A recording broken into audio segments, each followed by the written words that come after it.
It's about to go down with Marc and Cathey, a live coaching show about dropping ideas. Marc and Cathey coach and have conversations with brilliant idea creators who are reimagining the world through the expression of their words, thoughts, and action. Hey, what's up, everybody? Welcome to another episode of It's About to Go Down. I am Mark Williams. And I am Cathey Armia. Super excited today. We have Trish Kerin with us. She hails all the way from Melbourne, Australia. And yes, look at that. She has a new book that we're going to talk about. And it's kind of the basis for the idea that we're going to explore today. And it's called the Platypus Principles. And Trish is a mechanical engineer, and she works in the area of process safety. And so all of that is super exciting. And I cannot wait to talk about the Platypus Principles. So Trish, welcome to our show, and tell us a little bit about your book and about your ideas. And yeah. Thanks, Cathey. Hi, Mark. Great to be here today. So the idea of the platypus philosophy is all around how we actually prevent incidents happening in the future. So one of the things that we see a lot in my field of expertise is that big incidents happen, and then we do this big investigation and we find all these warning signs that the incident was going to happen, but we missed them at the start. We just didn't see them at the time. And then sometimes we even say, oh, well, that was a black swan event, completely unpredictable. We couldn't have possibly predicted that was going to happen. But the fact is, we actually could predict it was going to happen, because fundamentally, we know that these things do occur. So it's not right to call them black swans. We need to figure out something else to deal with them. That's where I came up with the platypus philosophy, to actually really dig in and understand what are the weak signals, the things that you're not quite sure, even if you saw it occur. There might have been just a false alarm go off somewhere, or sometimes it's just that gut feel that you get of, there's something not quite right here. And if we ignore that, it might end up being an incident one day. But if we learn how to see what they are and dig into them and understand them more, then we actually can manage them and prevent them becoming an incident. So I looked at how we could actually manage them, what we need to be doing to get better at this. And the idea of the platypus came to me in a couple of different ways. So for those of you that are not familiar, this is a platypus. A platypus is an absolutely gorgeous Australian animal. It's what we call a monotreme. So it's actually a mammal, but it lays eggs. So there's only 5 monotremes in the world, and all of them are in Australia, 1 platypus and 4 species of echidnas. And so these are mammals that actually lay eggs. So that makes them really weird. But there's a whole lot of other weird things about a platypus as well. So first of all, it has the bill of a duck. It has the tail of a beaver. It has the claws of an otter. And as well as being a mammal, it also has a toxin associated with it. So it can actually sting you as well. And that makes it really unusual in the animal world, because mammals typically don't have toxins. Mammals certainly typically don't lay eggs, but this one does. And so you can often mistake a platypus for something else. If you only see its bill, you might think it's a duck. If you only see its tail, you might think it's a beaver. Until you find the whole platypus, you're not sure you've got a platypus. And we need to find them so we can actually manage them. And that's fundamentally the principle of the platypus philosophy of what we're trying to do. And so it's a process to understand and find the platypuses in your world, whether it's your personal life, whether it's your business, whether it's your facility, your operating plant, and manage your platypuses. Wow. I feel like I just got an education on platypuses, like in 2 minutes, like really fast. Yes. I just thought it was a cute animal, Trish. I was like, they're really cute, but they can sting. That sounds, yeah. That's, what I love about this. So Mark, you always call me the queen of concepts. I think that people really can digest information best, Trish, when it's in a concept. And so I love this as a concept, because if you just were to tell people in kind of an informative way, oh yeah, we got to figure out what could go wrong before it goes wrong. It doesn't like hit the brain the same way as if you say, no, it's like a platypus. We got to be able to recognize it. So I don't know, Mark, I love this as a concept right out of the gate. I really love it. All right. So first of all, I have to say this because my good friend Scott is going to watch this. And in college, he called himself DJ Platypus, and he would always walk around and go, Platypus. It was like his call. Yeah, that was his Platypus. call. So he's going to love this. Yes, I agree. You've already got a catchy concept.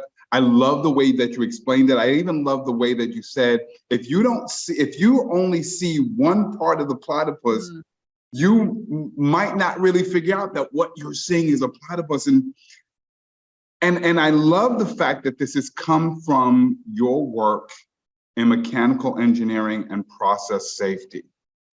And as you were speaking and explaining this whole concept, what kept going through my head is, this sounds like it could be applied way beyond the world of mechanical engineering and process safety and in the everyday life of every single person. I mean, we've all got things that have gone wrong and wish that we could see it. And I'm curious, Trish, when you said you've come up with a way to learn how to see these predictors, what is that way?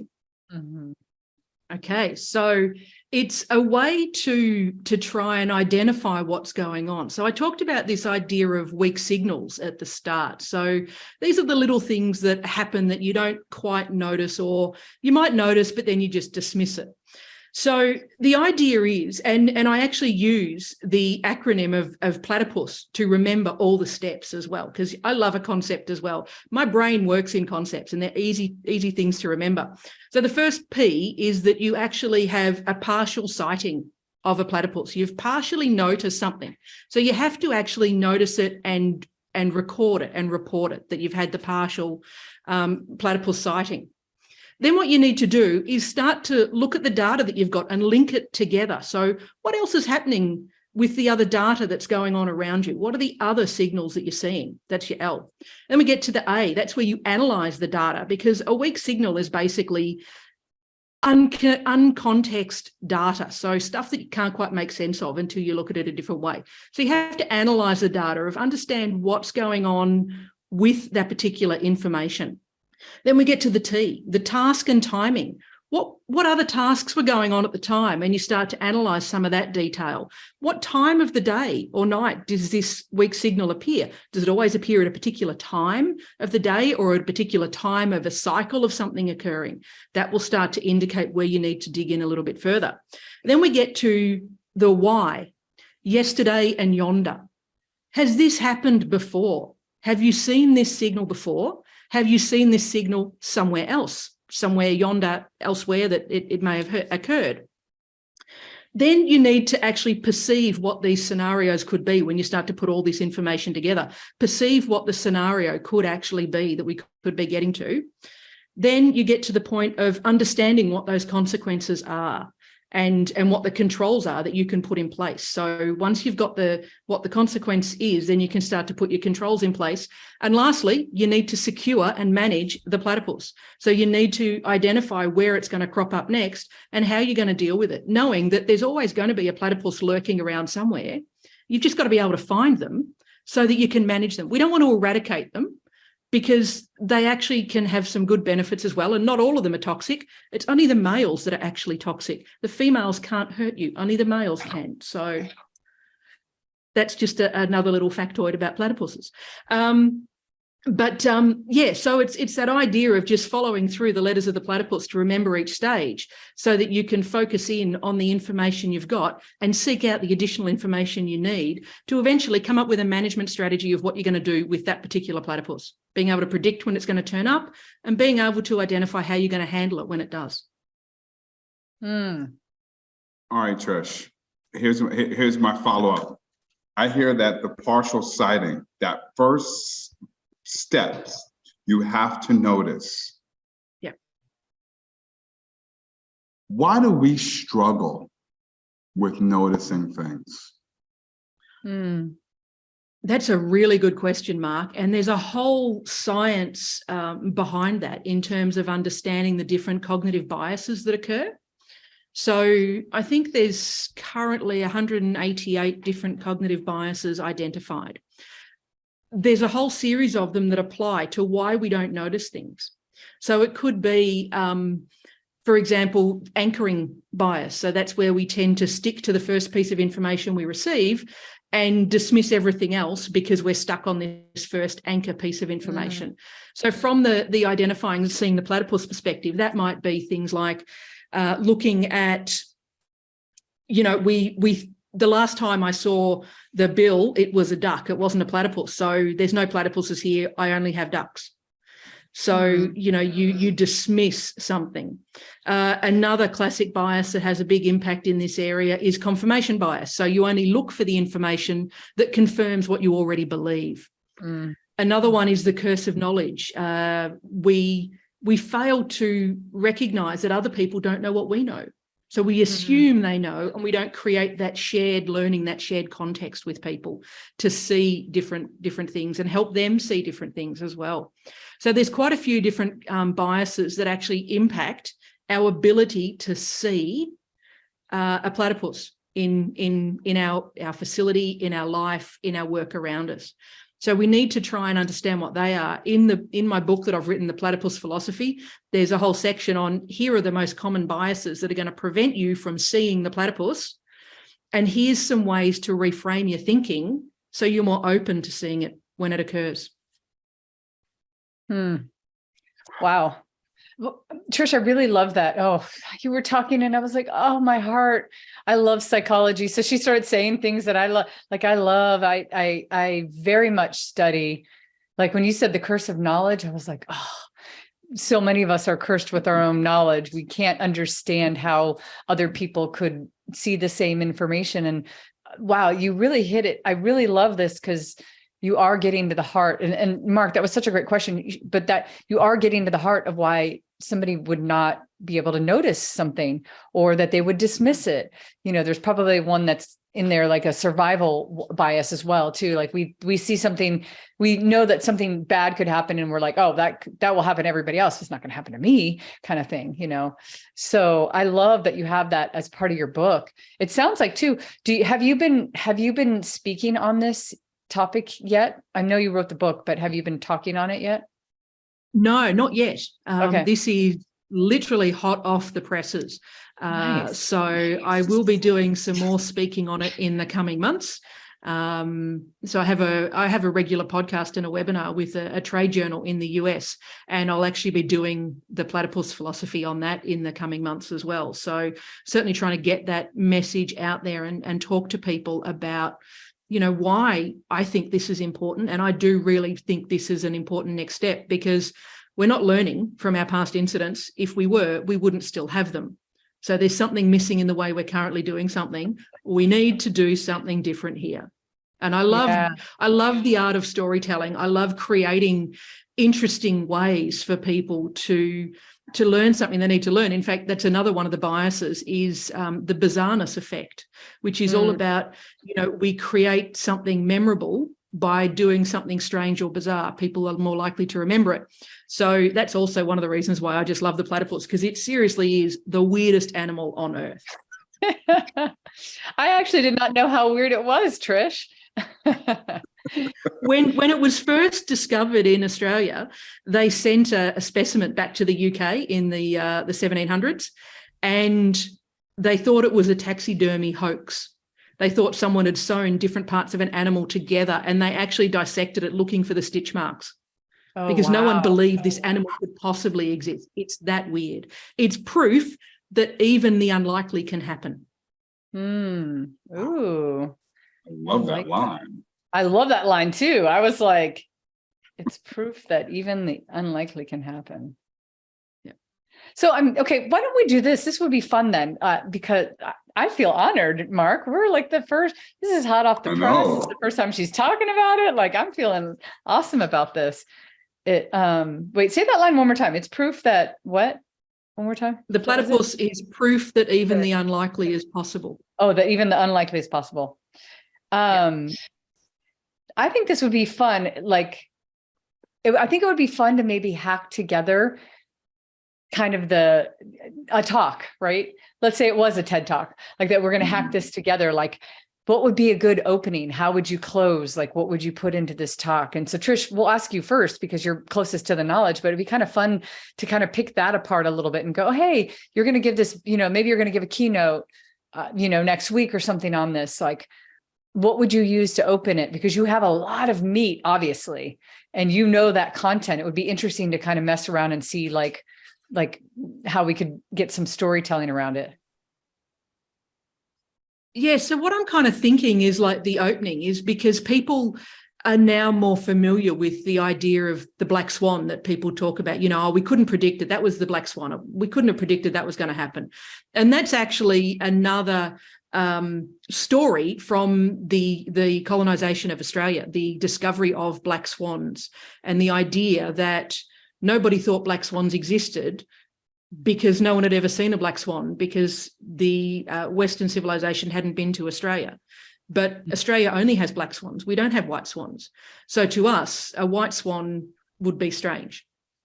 So people understand the idea, I think, of the black swan, but there's stories about the black swan. And I think, paying certain tribute to Australia's First Nations people is an important part about it, because they actually understood the uniqueness of the platypus, and they understood the black swan and the fact that swans could have actually been white, but they have a creation story of how the black swan got its black feathers, for example.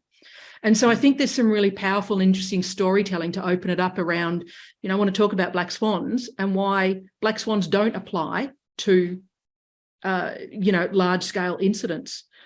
Catastrophic incidents are not about black swans. They're actually about the platypus. And now I want to talk to you about the platypus.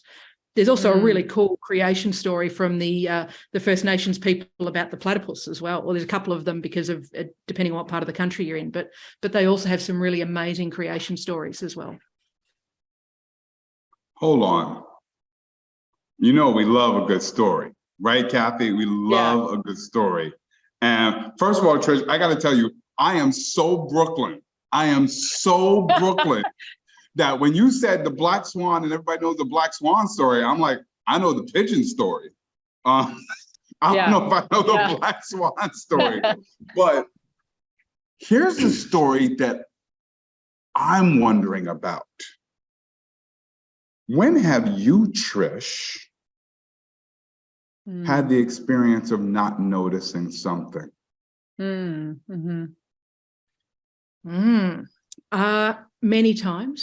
Many times in life, because it's actually a human condition that we no longer notice certain things that occur, either because we've just seen them so often and then you get this slight change, the change creeps in on you and you miss that the change has occurred. But, very early in my career, I was involved in an incident, and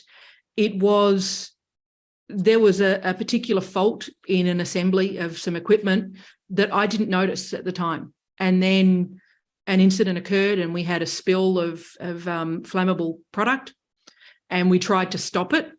And again, because I didn't notice the issue at the first instance, it amplified the incident when we then tried to stop it. And so we ended up in a situation with an uncontrolled leak occurring around us. As a very young graduate engineer, it was pretty scary, but you kick into response mode and you deal with the issue and you solve the problem and you get there. But it was because I didn't notice the platypus was there, I missed it. I missed a whole lot of different things, and other people missed it too. It wasn't only me that missed it, but it was my work site. I was responsible for it. Ultimately, I missed that signal. And, sometimes things can go wrong. Sometimes the signals are little things that we miss, or that, as I say, they creep up over time. So, an example I like to use of when you recognise that a weak signal has occurred and there's been a creeping change is when you're driving your car. And over time, you start to wear down your tyres. But you don't necessarily notice it for quite a period of time until all of a sudden your tyres noticeably change in the way they handle. So for me, when I reverse out of my driveway, I have a very low car, so there's not a lot of ground clearance. When I reverse out of my driveway, I notice when my tyres are starting to wear because the nose of my car touches the edge of the curb as I back out. Because when the right amount of tread's on my tyres, I don't touch the curb. When I know that my tyres need changing, I actually start to rub the nose of the car on the curb. And so that's one of those little weak signals that you might just dismiss it and go, oh, I don't need to worry about it. But actually, my tyres need changing now because I've just worn through those few millimetres of tread, and I'm only just a few millimetres difference here. It's not, fraction of an inch, sorry. It's just a fraction of an inch different. It's not that big a difference in your tyres, but it's enough that, I now need to replace the tyres because of the treads worn down. Wow. I love that. Not everybody has that mechanism in their driveway, by the way. No, that's true. But there'll be other sorts of things, when you're cornering, when you turn the steering wheel to hard lock, your tyres actually react a little bit different on the road when you start to realise that you've got that. So that's just one example of these little weak signals that we have in everyday life that we just don't necessarily notice. All right, Kathy. Yeah. I was going to ask you, when did you not notice a weak signal? Yeah, I was just going to tell you one, Mark. I thought it was a brilliant question because I think what Trish just said too, you and I were on the same wavelength because I was thinking I wouldn't start with the black swan. I would start with the story, and that story that you just talked about, Trish, that's a great opening story, especially with you being a student like that. It just brings it back to a time where, I love the story, and I could see pulling out different details and talking. I think it would be a great story, and then go into the black swan fallacy, basically. Here's a time my husband just bought a new car, and I have my car like handles really nice. It's really quiet inside. It's great. It can stop on a dime. And I got into his car and I was driving. I was like, wow, this car's really nice. Didn't notice anything different when I was in his car. When I got back into my car, I'm like, I feel like I can't brake anymore. I don't feel like my brakes are working. But nothing had changed. I mean, we're talking over the course of 2 days. I ignored it, Trish. About 2 months later, not even 2 months. I know you're like, shame on you. Don't ignore that. It was not even a weak signal. It might have been a stronger signal. One day I was stopping and we had just had a bunch of snow and I heard a weird noise. And I ignored it for a day. Another big signal. I ignored it. I thought, oh, maybe it's because of the rut. Then it had just snowed and a lot of water. I was grinding my tires. I was grinding. My brakes were down to basically down to the metal. And I took it in and they were like, yeah. And it's funny, Trish, it just slowly crept up on me, and my car handles so well and it brakes so well that I didn't notice until there was a little shift of perspective. But it could have been absolutely catastrophic had I continued to ignore the signals that were coming my way every day. And that platypus just kept popping up for you. Yeah, true. You kept having these partial sightings pop up all the time. Yep. And, they were dismissed as, oh, it was just, I was used to my husband's car, or, oh, that was a strange sound. Oh, that doesn't matter. I've got other things to do. And we get on with life, and we get so caught up in getting busy in our life that sometimes we actually need to take that moment to just say, and that wasn't quite normal. What else is going on right now? So that we can then see if there's a bigger picture to track down here. Yeah. And I think Mark, right, Trish, and I think Mark, you're heading down the right path because I see what you're doing. I know what you're doing because I want to hear yours now. You're setting up these great stories where we could tell the story first, because then she can go back in and reverse engineer this, right? She can basically go back in and say, okay, well, here's why it was a black swan, but it's not really a black swan. That's a fallacy. And then, kind of reverse and then tell everything. And I think starting with that good story, and we have them all. That's why you keep asking about that, Mark. Go ahead, Mark. What's yours? All right. I love this. So I was on my way to a wedding. I rented a car. I pull up to the gas station. By the way, I had never driven before, really.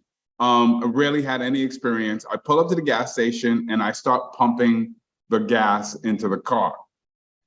I get into the car and I notice that it's still says it's on empty.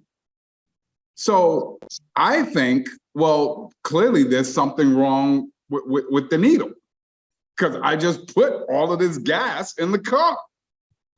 And then I drive. The wedding was in Jersey. Trish, I live in New York. I was driving two of my friends. The wedding's over. We're driving back on the New Jersey Turnpike when the car starts slowing down on the highway. And we had to get out and push the car for over a mile. By the way, it turns out that I think I never flipped the switch. So there was no gas that was actually coming out of the hose into the car. I was like, where were you putting this gas, Mark? I was wondering. I was like, if you go back to the gas station, you were literally like it was coming out of the nozzle and ending up on the ground. It never came out, but I missed the platypus. The needle never moved. That was my signal. I completely missed it and ruined this whole night. You're right, Kathy. I was thinking of the personal story because the swan is an amazing story. The story of the platypus, I already can't wait to retell that. Yeah. But this story, Trish, of you being a young engineer and all of a sudden you miss something and it's this flammable spill, that caught my attention. And I'll tell you what else caught my attention, because it's probably already in your fabric of language to refer to platypus. That you, as you were telling the story, you said something to the effect like, I missed the platypus. Now, if I was sitting in your audience for the first time you said that, I'd be like, wait, what? I love the sound effect. But then it's almost like you tease something, and now you can even go back and explain that and the whole concept, and it makes everything as it already is so incredibly unique. You know what's super powerful by the question that you asked, Mark, and Trish, I can also see you asking this same question that Mark asked you to any of your audiences, is like to think about that moment, like what is something that you ignored, and then think about, like, I love, because when you went down the acronym of the platypus, and we keep coming back up to these signals, and signal seems to be one of the ones, because it's kind of one of the flashing red signs that's like, hey, I'm a duck over here. Oh wait, no, I'm not. You have these little sightings and stuff. I love that. It would be really interesting. I feel like it'd be really powerful for any audience that you were talking to, for them to think about their own, and then to ask them that follow-up question. Let me just ask you a question. Like, what is something that you feel like you missed? And then start to like break down some of the things too. Like, what were some of the signs? Ask the specific questions. Also, like, let's think about it. What were some of the signs that were there? And then, go down your list of questions. I just think it would be super powerful. But I do love thinking about how you would start this with your own story. And that one seemed really powerful to me. But starting with the story so that you could explain it, instead of having to explain it in an educational way at the beginning, that would be fun to do it after the near catastrophic, story. So I kind of like that. Yeah, no, I love that idea. And, that certainly got me thinking about it a very different way, because, as I said, I do love the idea of storytelling as a way to communicate. And I do use that a lot. So it hadn't occurred to me to start the presentation on the platypus philosophy with a story of where I missed the platypus. So I love that. Thank you. Yeah. Good job, Mark. That was a really good catch. And it's such a simple thing, right? Mark and I, when we teach on storytelling, we teach, one of the concepts that we teach is like an IU balance. And sometimes when people tell stories, all they think about is like what they experienced and what they went through. And so they'll just tell the story. They're basically being a news reporter, and they're retelling the story. They're not really reliving it. They're just kind of retelling, like, this happened, this happened, this happened, this happened, this happened. At the end of the day, all of that information is all about what happened to the storyteller or the speaker.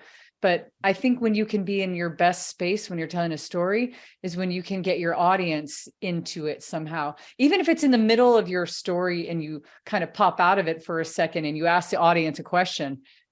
You can ask them a question maybe about their own experience, or you ask them, do you know what's going to happen next? Or, you know, something where it kind of brings them to life and into the story.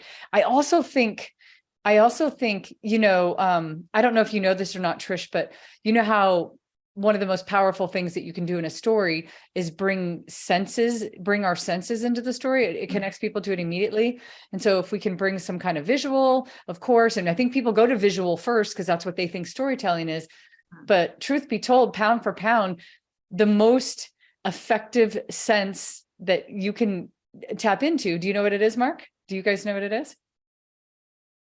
Is it smell? I don't know. I was going to say, is it sound? Trish is right. Yeah, Trish is right. It's smell. It's the most powerful. It makes the biggest connection, more than the auditory, more than the visual, is tapping into the smell. And so maybe just knowing that, like with your story, Trish, like I would try to put into that story something where you could smell, you know, into this story where the flammable, I'm guessing that these liquids were not, I'm guessing they did have a scent to them and they weren't like some gases that don't. Am I No, correct? it was aviation fuel, so kerosene. Oh, okay. Yeah. So it Quite a definitely, noticeable smell associated with it. And in fact, the rest of the story goes on that I was the only person hurt in the incident, because whilst I was managing it all, I was standing in sandy area that had the kerosene in it, and it soaked through the elastic sides of my boots, and I had chemical burns on my feet because of standing in this chemical for so long. So, you know, it was interesting. I then walked into a building at the airport and they said to me, has there been a fuel leak? Is there a fuel leak out there at the moment? It's like, no, actually, you're smelling me. I smell of fuel right now. Yeah. So yeah, I totally get that idea of the smell with it. Yeah. Okay. yeah. And even, you know, when I talk about platypuses as well, you know, the smell of the native bush and the wild and being out there where you're trying to find the platypuses as well, I think could be quite powerful too. Yeah. And you know, the most powerful thing too is to talk about a smell that everybody can immediately, when you said kerosene or you're saying aviation fuel, everybody, boom, done. Everybody knows what that smells like. And so that's a smell that we can quickly identify. Ooh, so more layers to this story. Oh, the more I'm hearing, Trish, the more I'm like, 100% you need to start with that story.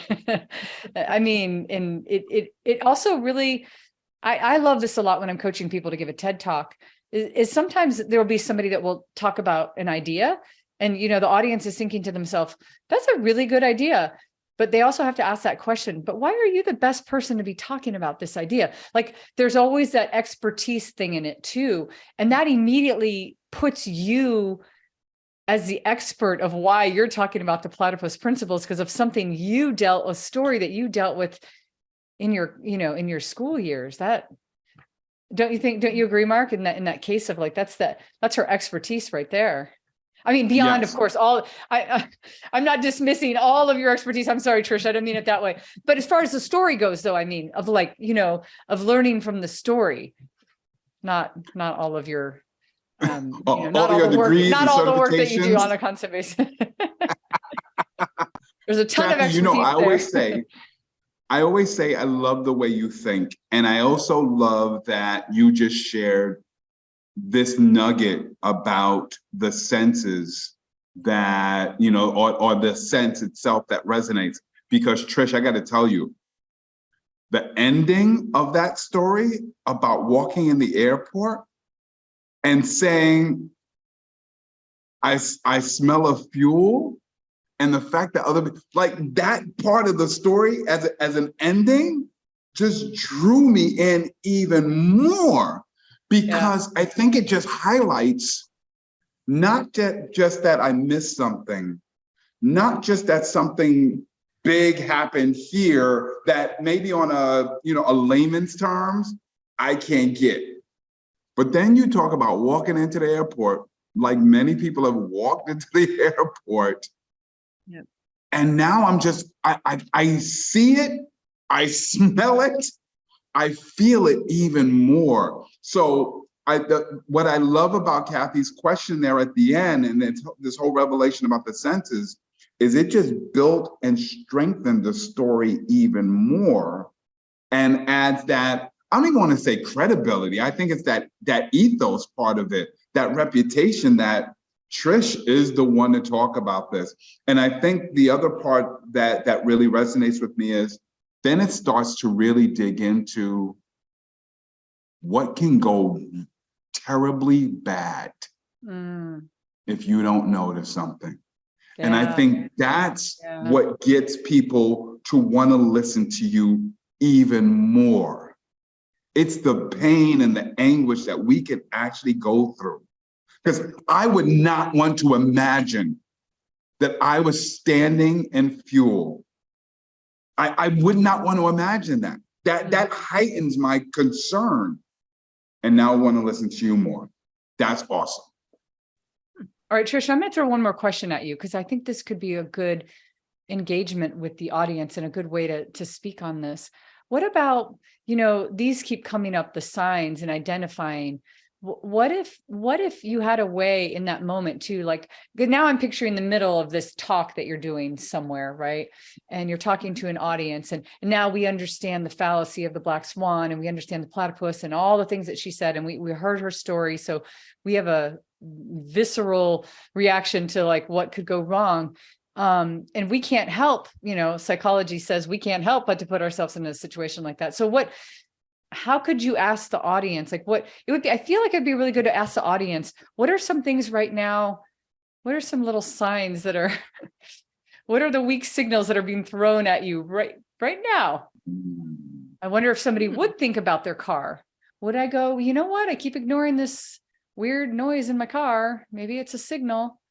Because Mark, what you're saying is good, but I don't want to wait. Again, like Trish's whole thing is we don't want to wait until something becomes disastrous.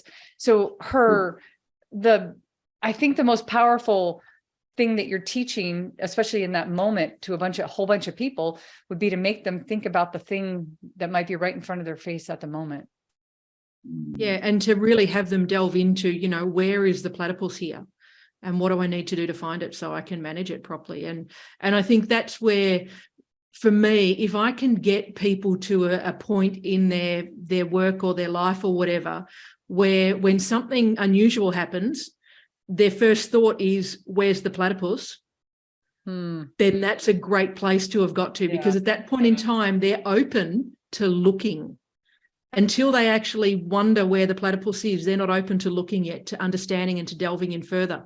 And if we don't create that willingness in our minds to see something, we definitely won't see it.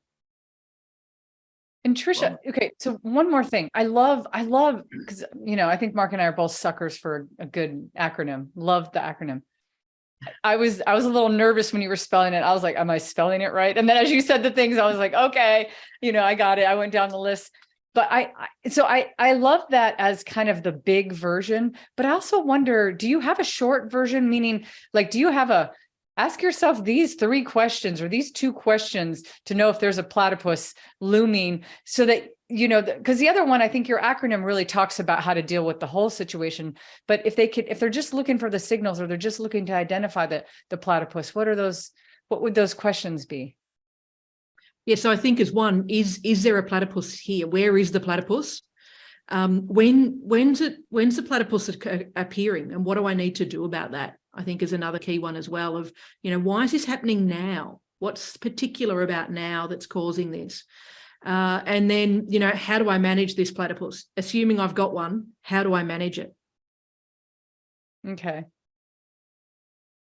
Yeah, because I feel like with those questions, if like your whole idea of the platypus gets people, like, if there's got to be kind of some kind of entry door that they can get into, and then you have your whole process and everything. But I feel like there has to be this really quick, simple, and I like that. You know what I love about this idea? So we always say hindsight. What is it? Hindsight is 20/20. Hindsight is 20/20. Yeah. Right. Yeah. And you're talking about having the hindsight way before we get. Foresight is better than 20/20. Yeah. Yep, it is. Yes. Oh, I love that, Mark. I really love that. I love it so much. It could be a good line for you, Trish. You could come up with a line around that. If hindsight's 2020, foresight is, whatever the best, whatever perfect vision would be, like it's even better than 2020. I do really, I really like that. I really want to touch on one more thing that I know that you've been thinking about, because you're very international in your travels and what you do and your work. I'm just like, I think it's fun. And I think I'm already going to know the answer, but a lot of us Americans and maybe people in other parts of the world really aren't even familiar with the platypus. So I know you're going to educate people on it. And really in the little bit of description that you told us at the beginning, and I had already known what a platypus was, it was very fun and it was very interesting. I wonder if you could use that to your advantage though, somehow. If like trying to see, like maybe even trying to find out how many people in the audience know, like, I think it would be a good engagement point. Like how many people know what a platypus is? And then maybe like ask some trivia about it. Cause you said some things that I definitely didn't know. Maybe a good Australian would know all of those things. I don't know, but it might be kind of fun to mess around with that. Just knowing that it's not common to everybody, I guess. I think that's a really important part. Sorry, Mark, go on. No, I'm just going to say, and I want to hear from you, Trish. I would build on that and also try to figure out what the metaphor is for those different things. Like in our lives, what's the metaphor for mistaking the bill for it being a duck? Like what are those metaphors? But go ahead, Trish. I want to hear what you had to say. Yeah. Okay, yeah, that's a really interesting angle on it, that metaphor thing. So, yeah, recognizing that the platypus is a very unique Australian animal that a lot of people in the world have never heard of them. But I think that's also what makes this so special an idea, because there is that opportunity for these useless factoids about, how the male platypus can sting you with its toxin versus, the bill or something. There's a whole lot of different parts of it that are just so strange that they become really interesting for people. I love that metaphor idea, though. I think there's some more work I need to do around understanding that, around, that some more everyday examples, because I have some technical engineering examples that when I talk to a technical audience that I can talk about what they are and about, each of the stages of the platypus philosophy of what that looks like for the platypus and what it looks like in the facility, the plant that you work in. But I think some of those everyday ones are really important, because I do love the idea of using everyday analogies for people, so that the field I work in, it's a highly technical and complex field, but we need to be able to communicate it to people, because we need the general public to understand some of these things as well. And we need to be able to communicate it in a way that they can understand it and embrace what they need to with it. So I love that idea of coming up with some more analogies around, what does it actually mean in everyday life? Yeah, Kathy, I love that, Mark. It's a really good idea. Well, I got to tell you, and I don't know about you, Kathy, but Trish, you just said something that I've been thinking about for a while.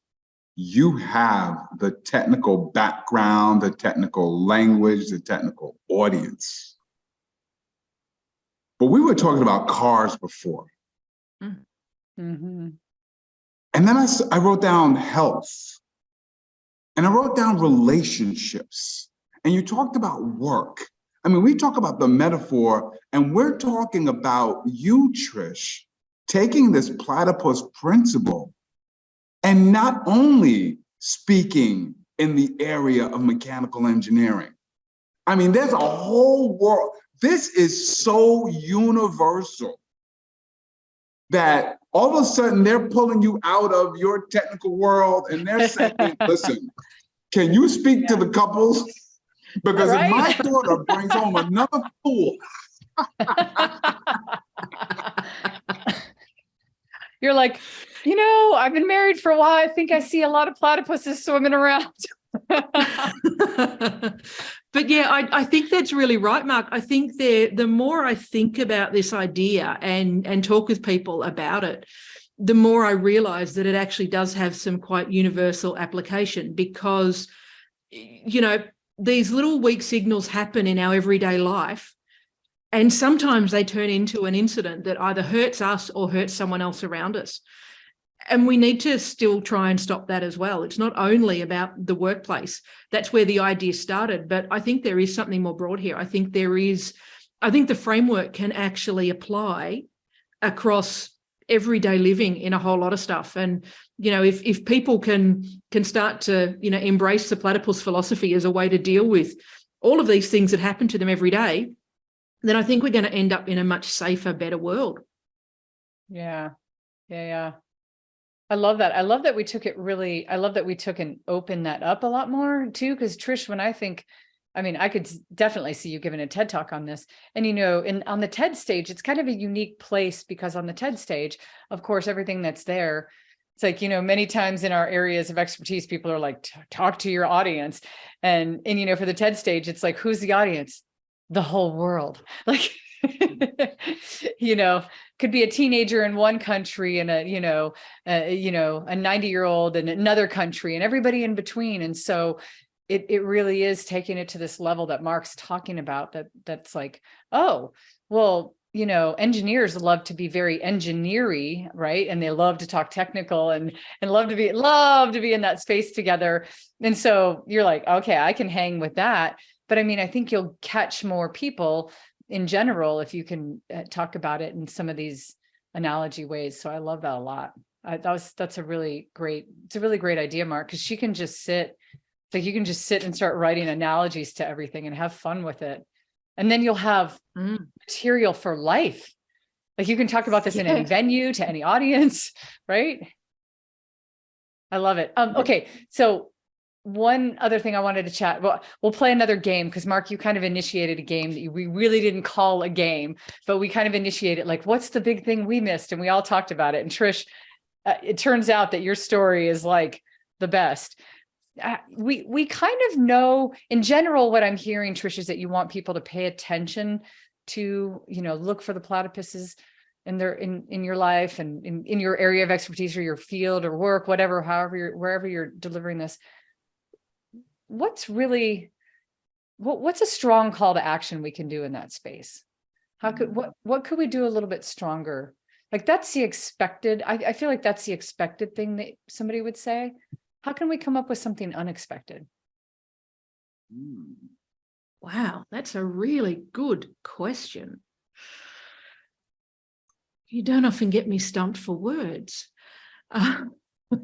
Right, Marc and I aren't usually stumped for words either. And I did say something I feel like would be stumping for us all.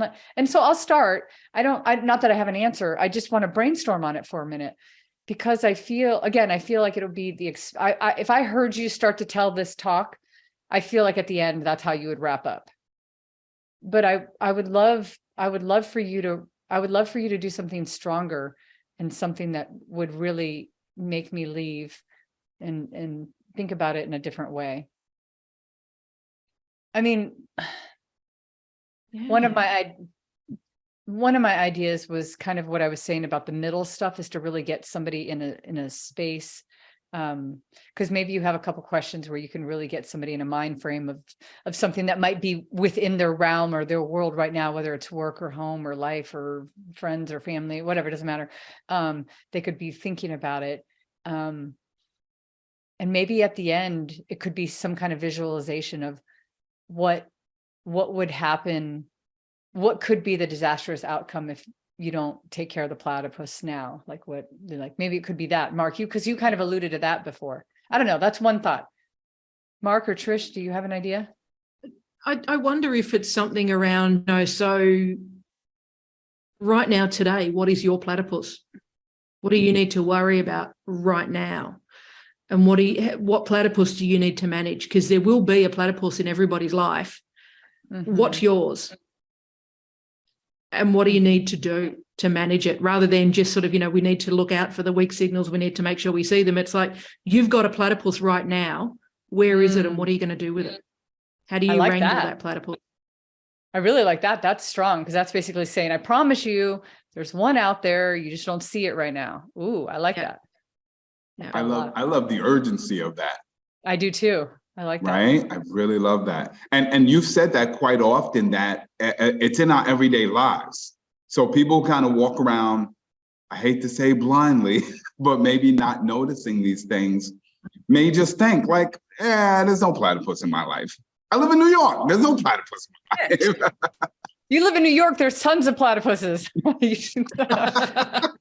What did you say, Mark, the other day? You're always one stop away from crazy, right? So it's on the subway ride, right? And so there's always there. Yeah, there's a lot of platypuses in New York. Oh, there's a whole lot of platypuses on New York City subway. You just might not have known it before this call today. Right. I got to tell you what comes to my mind as we play this game is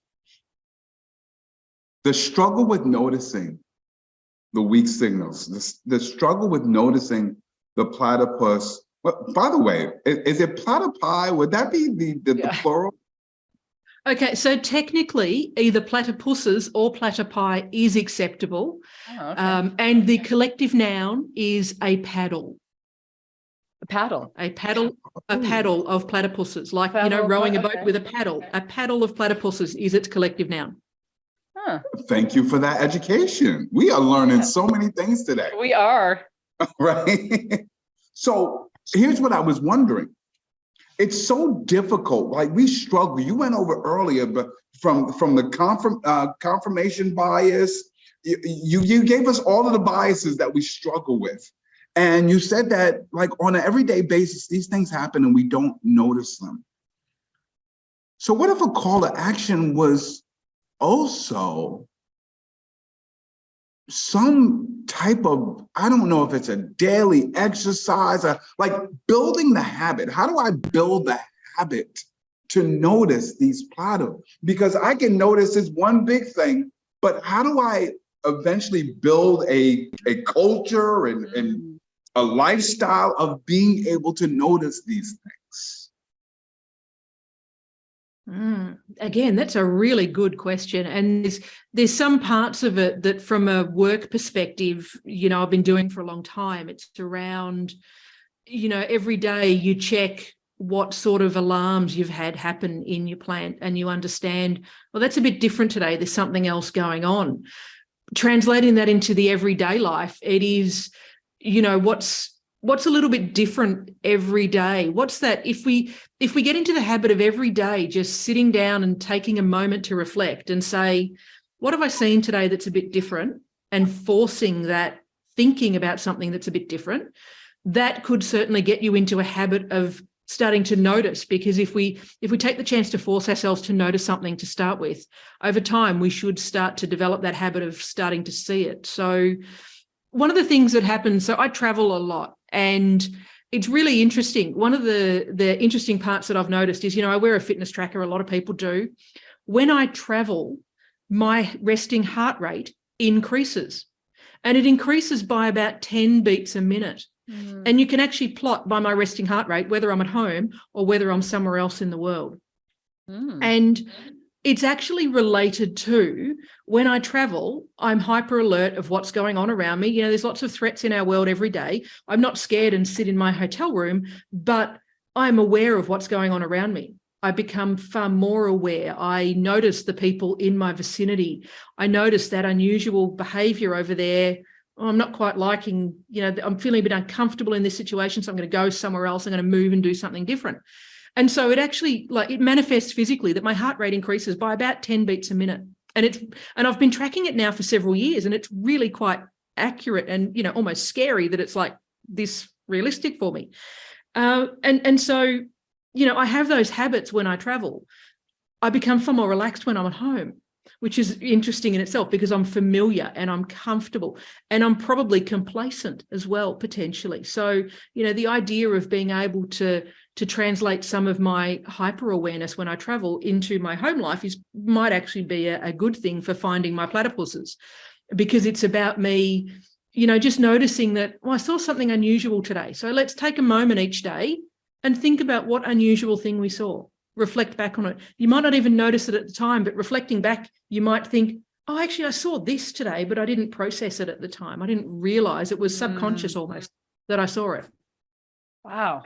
That's so smart, because that usually will happen when some kind of accident or something happened, right? You know, Mark, that was part of your email today, actually. It was the exercise that you had, was to put a bunch of things on the table, look at them really quick, cover them up with a cloth, and then try to remember what's there, which is being aware of what's around. Trish, now you got me going, I'm going to go back and look at my fitness tracker. I just got off of a flight yesterday. I want to see, you know, how that pans out. That's very interesting.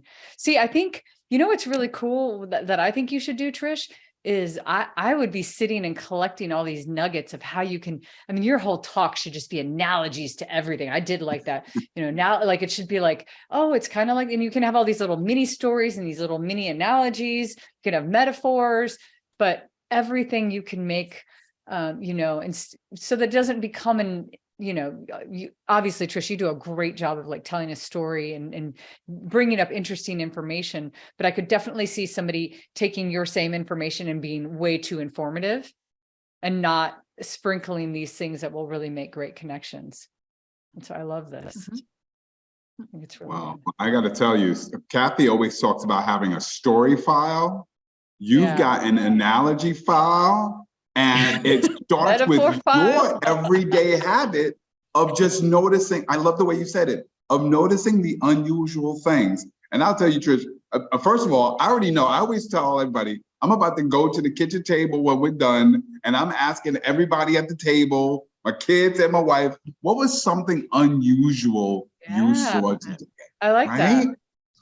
Yeah. And as you start to discover all of those unusual things, they all become analogies that you can put into your analogy toolbox for every talk. And every talk you do could be the new analogy. You keep the talk fresh for yourself, because you can talk about an analogy you just saw, an unusual thing you just saw yesterday. Awesome. Like the fitness tracker thing is really cool, but like anything that you're seeing definitely could put in the analogy file. I love that. An analogy file, Mark, you're a geek. I love that. You're an absolute nerd. I love you. I love you too. And I'm only a nerd because I hang out with nerds. Like that's true. That is true. Yeah, you're right on that. There's nothing wrong with getting your geek on. Yeah, exactly. No, I love this. I love that, Trish, because I feel like everything that you said at the beginning, I could understand in an intellectual way, but now I feel like everything that you're talking about hits me more in an emotional way, and I feel more connected to it. And it makes me understand. I can even picture Mark, you know, at his family table. He always talks about, you know, they have family dinners, which is awesome.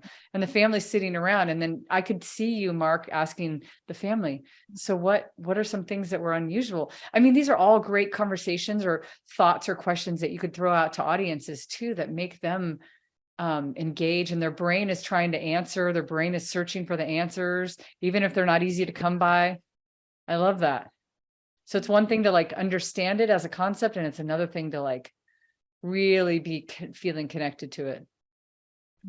Trish, we have geeked out today. We have geeked out. We have. We've geeked out with our platypus. Yes. God, I wish I had mine. I have one around here. I have a little glass platypus somewhere. They're so cute. Yeah, I've got a platypus. He lives a little bit further in Brooklyn. I'm going to call him up after this call. DJ Platypus. DJ Platypus. Trish, I got to tell you, when we started this off and you were talking about your experience in mechanical engineering and process safety, I knew I was going to learn a whole bunch of things from you. I think I've learned so much more than I even expected, and I'm definitely inspired to do to notice more paddles of platypus in my life, right? Yes. Right. But I'm curious for you, right? I know that I learned a lot, but over the course of, you know, the 45 minutes to an hour that we've had the discussion, what has resonated for you? What has evolved around this idea for you? There's actually been a couple of things that I'll take away from this conversation, and thank you very much for it, because I've just found it really enlightening for myself. one of them is around that, starting with the story and creating that connection, particularly that idea of the senses and, bringing that sense of smell into the storytelling, of creating that personal connection before I go into more about the black swan and why we need platypuses and not black swans.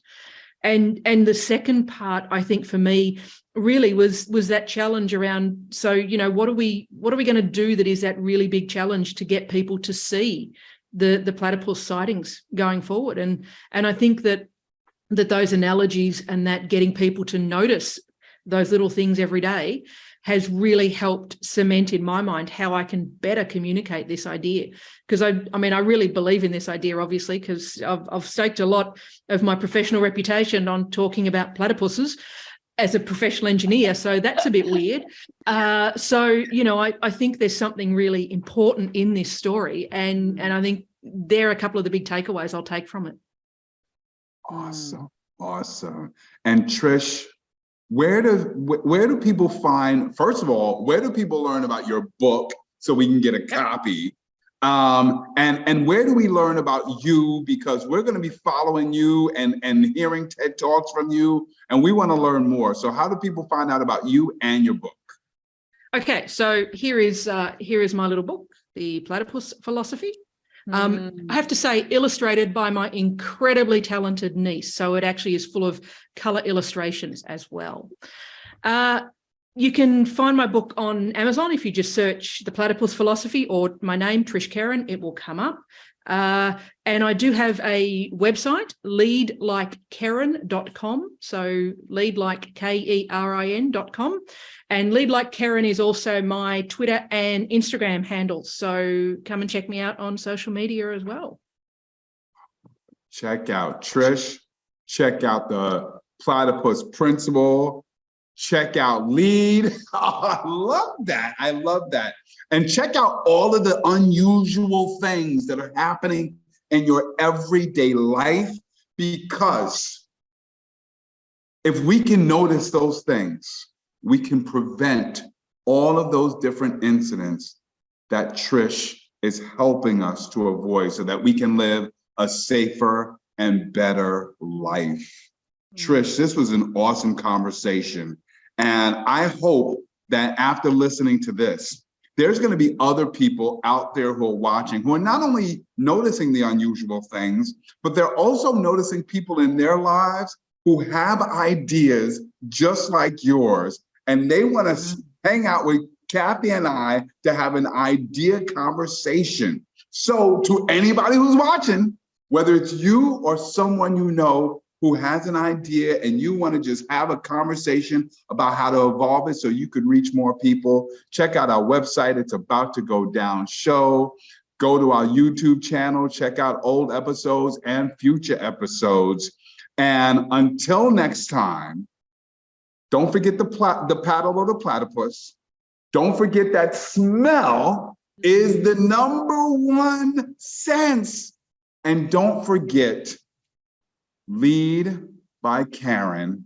Follow her lead, because if you do, then every day and every day, it'll be about to go down. Did I just say that as an English teacher? It'll be about to go down. Did I miss that? You know what I'm talking about, because every time, it's about to go down.